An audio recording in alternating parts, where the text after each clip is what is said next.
1st of October 2018. Barcelona, al Prat Airport. Coffee untouched, boarding pass rushed, nervous fingers, eyes blurred by goodbye tears. 1st of October 2018.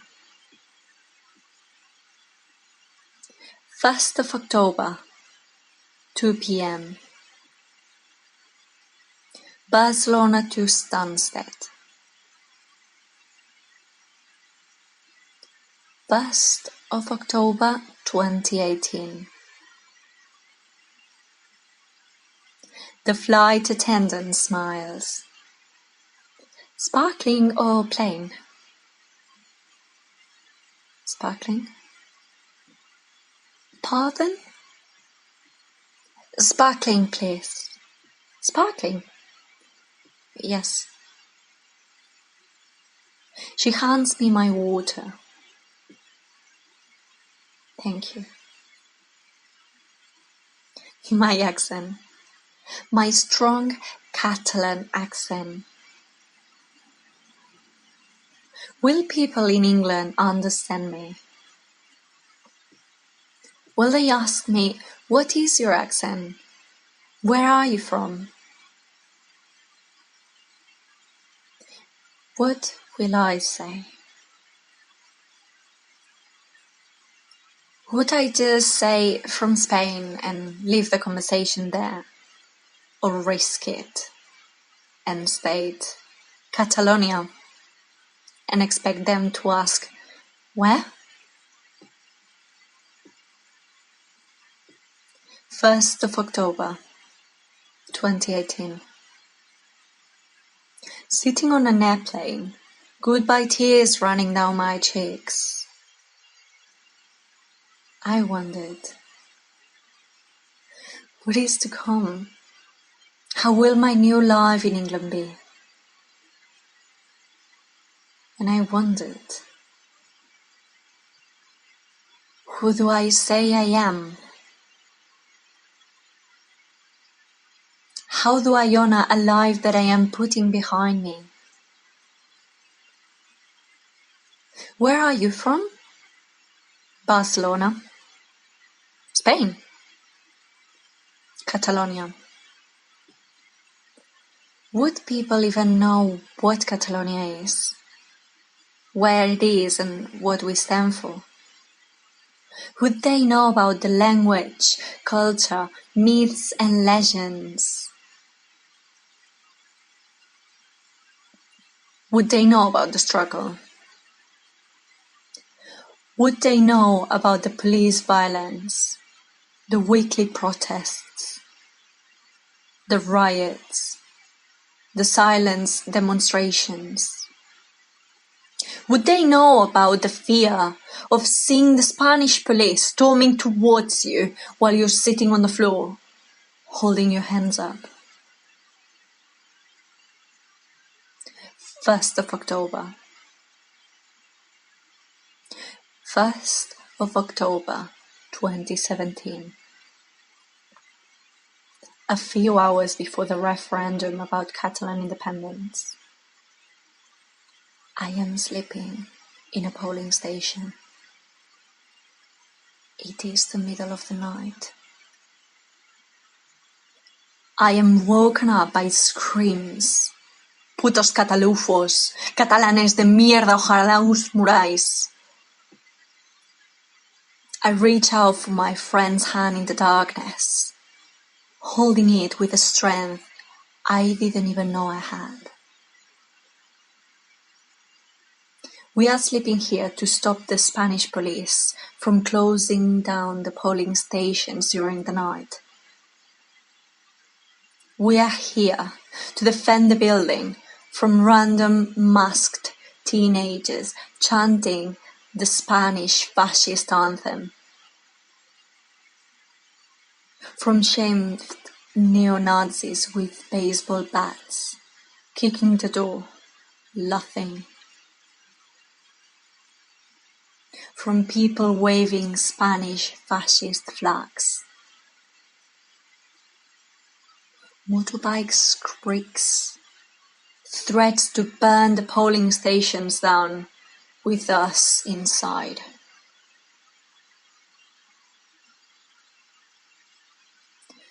The 1st of October 2017. Holding my breath. Our hands chained to each other. Our eyes chained to our screens.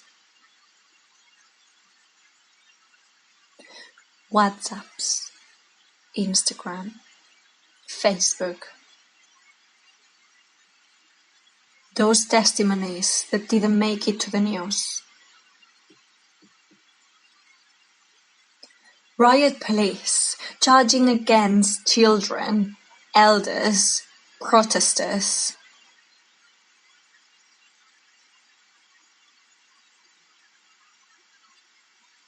Rubber bullets fired against the masses in Barcelona. This is the school that my friend attended as a kid. This is the school that many other children had to attend the next day. I wonder what their teachers said about their wrecked classes. How did they explain to kids the policemen, those supposed to protect them, were the ones who destroyed their school? Girona. Where's that? Catalonia. Where's that? Would people in England understand the pride that I have on my nationality, on my language, where it comes from, and why it is important? Would they understand the weight of history on our shoulders? From when you could be killed for using your own language.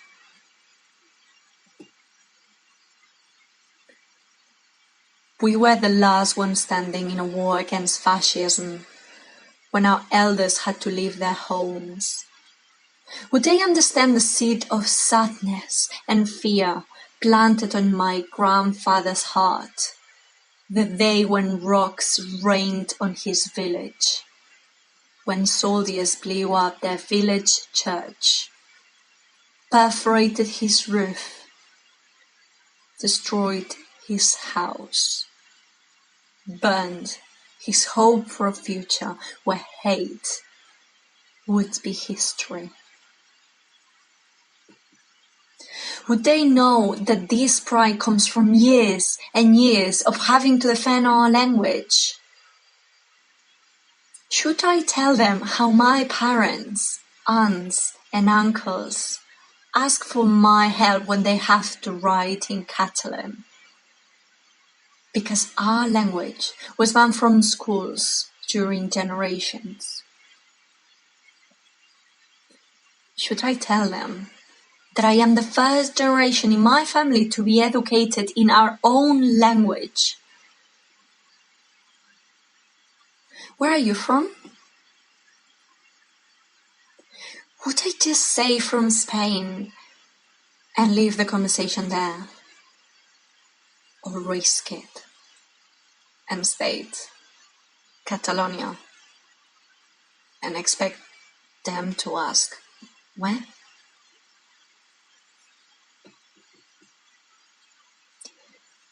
Where are you from? Catalonia. Today is the 14th of October, 2019. The 14th of October. 14th of October, 2019. Here I am in England. I have just opened my Instagram Today, the Spanish High Court released a sentence for the Catalan politicians who organized the referendum. The referendum back in 2017. They have been incarcerated for 2 years, waiting for the sentence. Democratically elected politicians in jail, without a sentence and without a trial. The Spanish government accused them of terrorism. The sentence: 13 years of jail.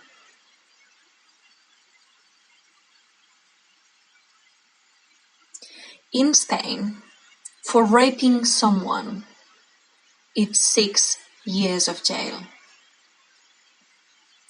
For murder, it's 11.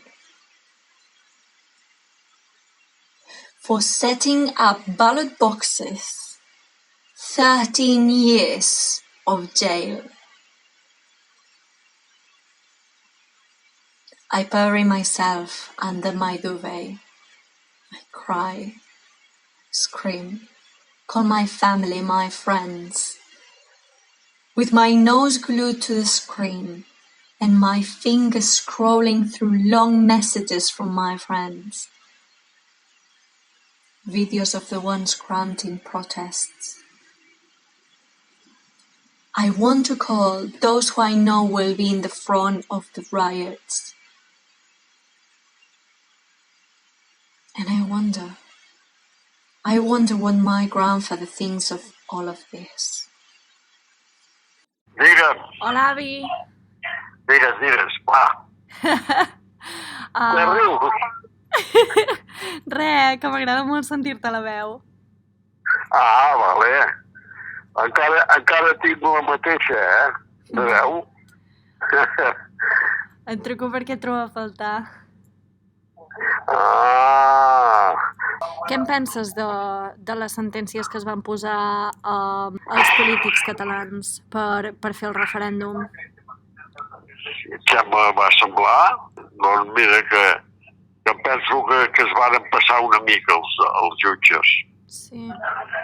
Sí, penso que no li havien de fer la sentència que els hi van fer, perquè per mi no van fer pas cap cosa mal feta, com deien ells, però bueno, mira, la majoria dels catalans no estaven d'acord amb la sentència que van fer.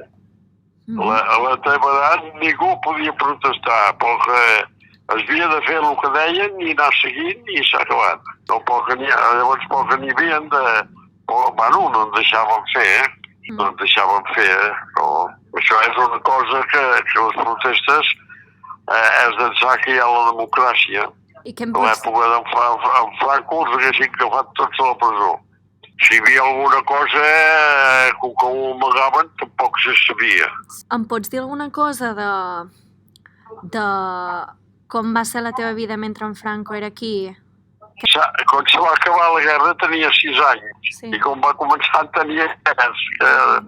Recordo que alguna cosa, però no... Jo hi vaig anar-hi a l'escola, esclar, devia tenir 6 anys, quan vaig començar-hi a anar. A la guerra anar cridant totes les quintes i n'hi havia que tenien 18 anys i també van haver d'anar a la guerra. En deien de la quinta al biberó. Com va afectar el règim d'en Franco a la teva educació? Sí, malament, perquè no t'he dit que hi havia tots els que van venir, érem de l'edat de 6 anys fins a 18 anys, un sol mestre havia d'ensenyar-nos a tots, què et sembla? Quan entràvem a la classe, havíem de dir Ave María Purísima, ¿está usted bien? O una cosa així. I quan ens en anàvem, li dèiem, usted lo pase bien, com passàvem a la porta, però això tots, una darrere l'altra. Usted lo pase bien, i apa.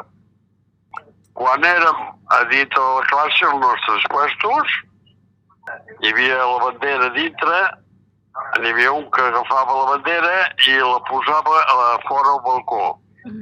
I llavors havíem de cantar cara al sol amb el braç estirat, saludant. Això era el que passava en aquella època. Això era el que es feia després de la guerra. Català com el vas aprendre? Perquè a l'escola no.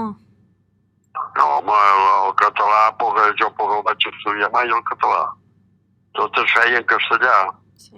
I què en penses dels conflictes que hi va haver aquí a Catalunya després del referèndum amb la policia i la violència policial? Home, això no ens va agradar a ningú. Els catalans no ens va pas agradar.